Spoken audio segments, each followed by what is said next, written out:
आज के मुख्य समाचार। असली शिवसेना के उद्धव ठाकरे ने शिवाजी पार्क में रैली को संबोधित किया। बांद्रा वलीसी लिंक पर एम्बुलेंस और 4 कारों में टक्कर, 5 मारे 10 लोग जख्मी। बीकेसी ग्राउंड में सीएम एकनाथ शिंदे गुट ने दशहरा रैली का आयोजन किया। उद्योगपति अंबानी के परिवार को जान से मारने की धमकी, पुलिस जांच में जुटी। मुंबई, महाराष्ट्र की सियासत में असली शिवसेना होने के दावों के बीच पूर्व मुख्यमंत्री उद्धव ठाकरे ने राजधानी मुंबई के प्रसिद्ध शिवाजी पार्क में रैली को संबोधित किया। उद्धव ठाकरे ने इस दौरान उनकी जहां रैली में भारी संख्या में जुटे शिवसैनिकों का आभार व्यक्त किया, वहीं उनकी सरकार गिराने वाले एकनाथ शिंदे गुट की तुलना रावण से कर दी। दशहरा रैली में शिवसैनिकों को संबोधित करते हुए उद्धव ठाकरे ने कहा, आपका प्रेम देखकर क्या बोलूं समझ नहीं आ रहा है। अड़ हमारे निष्ठ शिवसेना कार्यकर्ताओं की है। इधर एक भी इंसान भाड़े पर नहीं लाया गया है, पैसों से नहीं लाया गया है, बल्कि निष्ठावान लोग आए हैं। इस दौरान उद्धव ठाकरे ने एकनाथ शिंदे गुट पर प्रहार करते हुए कहा, मैं उन्हें गद्दार ही कहूंगा, क्योंकि वो गद्दार हैं और शिवसेना से गद्दारी की है और इस जन्म में यह गद्दारी का सिक्का मिटने वाला नहीं है। इसके साथ ही उन्होंने शिंदे गुट की तुलना रावण से करते हुए कहा, हम हर बार रावण का दहन करते हैं, इस बार का रावण अलग है। शिंदे गुट पर निशाना, अब तक रावण 10 सिर का था, लेकिन अभी 50 खोखे करोड़ का है।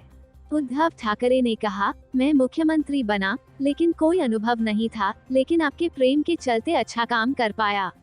जिन्हें हमने जिम्मेदारी दी उन्होंने ही धोखा दिया। यह सभी कटप्पा हैं, इन्हें सब कुछ दिया लेकिन वही धोखा करके गए।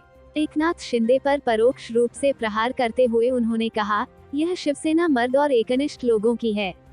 क्या कमी की मैंने, बाप मंत्री, बेटा सांसद, रिश्तेदार नगर सेवक। वहीं बीजेपी पर प्रहार करते हुए पूर्व सीएम ठाकरे ने कहा, बीजेपी पीठ में खंजर से वार किया। आप लोग ही बताएं मैंने हिंदुत्व छोड़ा क्या। उन्होंने कहा, अमित शाह ने जो कहा कि 2.5 साल का सीएम कुछ तय नहीं हुआ था, लेकिन मैं आज अपने माता पिता की कसम खाकर कहता हूं कि यही निर्णय हुआ था कि 2.5 साल का मुख्यमंत्री दोनों पार्टियों से होगा।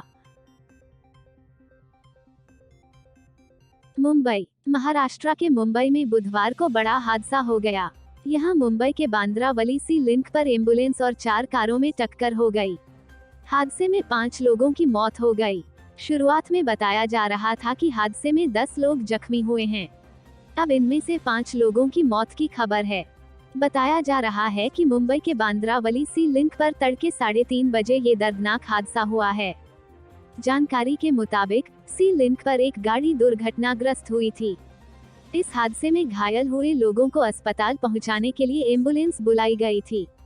इससे पहले एम्बुलेंस घायलों को ले जाती, पीछे से 3 और गाड़ियां इससे टकरा गईं। इसके बाद सी लिंक पर चीख पुकार मच गई। पीएम मोदी ने इस हादसे पर दुख जताया। पीएम मोदी ने कहा, मुंबई में बांद्रा वलीसी लिंक पर हुए हादसे में लोगों की मौत से दुखी हूँ। शोक संतप्त परिवारों के प्रति संवेदना। मैं आशा करता हूँ कि जो लोग घायल हुए हैं वे शीघ्र स्वस्थ होंगे। उधर उत्तराखंड के पौड़ी जिले में बुधवार को बड़ा हादसा हो गया। इस हादसे में 32 लोगों की मौत हो गई। बस हरिद्वार जिले के लालढांग से बारात लेकर पौड़ी के बीरोंखाल गांव जा रही थी। बस में 40-50 लोग सवार थे। जब बस सीमरी गांव के पास पहुंची तभी अचानक अनियंत्रित हो गई, जिसकी वजह से यह हादसा हो गया। एसडीआरएफ और एनडीआरएफ की टीमें बचाव कार्य में जुटी हुई हैं। अब तक 20 लोगों का रेस्क्यू कर उन्हें अस्पताल में भर्ती किया जा चुका है। मुंबई, बांद्रा के बीकेसी ग्राउंड और मुंबई के शिवाजी पार्क के आसपास 3000 पुलिसकर्मियों की बंदोबस्ती की गई है, क्योंकि इन दोनों जगहों पर सीएम एकनाथ शिंदे और उद्धव ठाकरे गुट की शिवसेना की दशहरा रैली का आयोजन किया गया है। राज्य भर से लाखों कार्यकर्ता इन दोनों मैदानों पर जुटने जा रहे हैं। दोनों ही तरफ से तैयारियां अंतिम चरण पर पहुंच गई हैं। शिंदे गुट की ओर से कार्यकर्ताओं को मुंबई लाने के लिए 1800 बसों की व्यवस्था की गई है। इसके लिए 10 करोड़ रुपए का कैश पेमेंट किया गया है। इसके अलावा शिंदे गुट की दशहरा रैली में 51 फुट लंबी तलवार की भी चर्चा है। दशहरा को विजयादशमी भी कहा जाता है। इस दिन शस्त्र पूजा की परंपरा है। ऐसे में कहा जा रहा है कि इस 51 फुट लंबी तलवार की पूजा से शिंदे गुट की रैली की शुरुआत होगी। शिंदे गुट की ओर से प्रताप सरनाइक ने ठाणे के एक मशहूर हलवाई को 2.5 लाख लोगों के खाने के लिए पैकेट्स तैयार करने का ऑर्डर दिया गया है। कहा जा रहा है कि जर्मन तकनीक और मशीन से इतने ज्यादा लोगों के खाने को पैक किया जा रहा है। कांग्रेस प्रवक्ता अतुल लोंढे ने इस खर्चे पर सवाल उठा दिया गया है। उन्होंने पूछा है कि सिर्फ बस की व्यवस्था के लिए मीडिया रिपोर्ट्स में कहा गया है कि 10 करोड़ का कैश गिना गया है। कहते हैं महाराष्ट्र राज्य परिवहन निगम के कर्मचारियों को इतना कैश गिनने में ही 2 दिन लग गए। एकनाथ शिंदे की तो अभी पार्टी भी रजिस्टर्ड नहीं हुई है, फिर इतना पैसा किस सोर्स से आया? क्या यह मनी लॉन्ड्रिंग नहीं है? दशहरा रैली में जो शिंदे गुट करोड़ों रुपए बहा रहा है, उस पर इनकम टैक्स विभाग और ईडी की नजरें नहीं जा रही। 50 लाख रुपए के लिए संजय राउत को जेल में रखा गया है। अनिल देशमुख को पिछले 11 महीने से जेल में रखा गया है। यहाँ जो करोड़ों रुपए बहाए जा रहे हैं, उसका हिसाब कौन देगा? शिंदे गुट की रैली की शुरुआत सीएम एकनाथ शिंदे के हाथों से 51 फुट की तलवार की पूजा से शुरू होगी।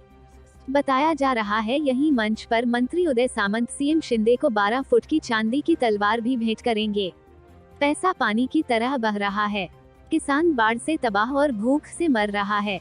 यहाँ दोनों गुटों का शक्ति प्रदर्शन चल रहा है।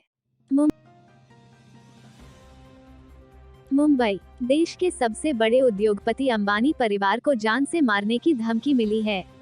बुधवार को sir HN Reliance foundation hospital को एक अज्ञात नंबर से कॉल आई थी। फोन पर कॉलर ने रिलायंस कंपनी के मालिक मुकेश अंबानी समेत परिवार को जान से मारने की धमकी दी है। फिलहाल पुलिस ने मामले की सूचना के तुरंत बाद कार्रवाई शुरू कर दी है। नंबर को ट्रेस किया जा रहा है। मीडिया रिपोर्ट के मुताबिक रिलायंस इंडस्ट्रीज के चेयरमैन और प्रबंध निदेशक मुकेश अंबानी, उनकी पत्नी नीता अंबानी और बच्चों आकाश अंबानी और अनंत अंबानी को जान से मारने की धमकी दी। कॉल आने के बाद मामले की रिपोर्ट की गई। पुलिस ने प्रारंभिक कार्रवाई करते हुए सोर्स को ट्रेस करना शुरू कर दिया है। इस संबंध में डीबी मार्ग पुलिस स्टेशन में मामला दर्ज किया गया है और मुंबई पुलिस इस मामले की जांच में जुट गई है। पुलिस ने कहा कॉलर का जल्द ही पता लग जाएगा। रिपोर्ट के मुताबिक जान से मारने की धमकी sir HN Reliance foundation hospital के 1257 लैंडलाइन नंबर अज्ञात नंबर से कॉल आई थी, जिसमें अज्ञात नंबर से मुकेश अंबानी, नीता अंबानी, आकाश और अनंत को जान से मारने की धमकी दी गई है। साथ ही कॉलर ने अस्पताल को भी उड़ाने की धमकी दी है। इससे पहले बीते महीने 15 अगस्त को रिलायंस फाउंडेशन अस्पताल को इसी तरह की कॉल आई थी, जिसमें मुकेश अंबानी परिवार को जान से मारने की धमकी। Bureau report, Mumbai.